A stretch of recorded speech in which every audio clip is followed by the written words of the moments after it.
নারায়ণগঞ্জের রূপগঞ্জে kids international স্কুলের বার্ষিক ক্রীড়া প্রতিযোগিতা, সাংস্কৃতিক সন্ধ্যা ও পুরস্কার বিতরণ অনুষ্ঠানের আয়োজন করা হয়েছে।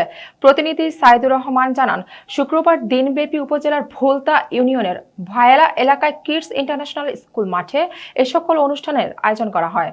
এ সময় কিডস ইন্টারন্যাশনাল স্কুলের পরিচালক আবু বকর সিদ্দিক লিটনের পরিচালনায় অনুষ্ঠানে উপস্থিত ছিলেন অত্র স্কুলের সভাপতি আবু আহসান ফারুক ভূঁইয়া, অধ্যক্ষ শরীফ মিয়া, সহকারী অধ্যক্ষ আকলিমা আক্তার, সিনিয়র শিক্ষক রাকিবুল হাসান রনি, ফাহিম হাসান, শিক্ষিকা সোফিয়া সিদ্দিকা, বুলি মল্লিক আখি, সানজিদা আক্তার স্নিগ্ধা, নাসরিন আক্তার, স্কুলের শিক্ষক শিক্ষিকা, ছাত্রছাত্রী ও অভিভাবকবৃন্দ সহ আরো অনেকে।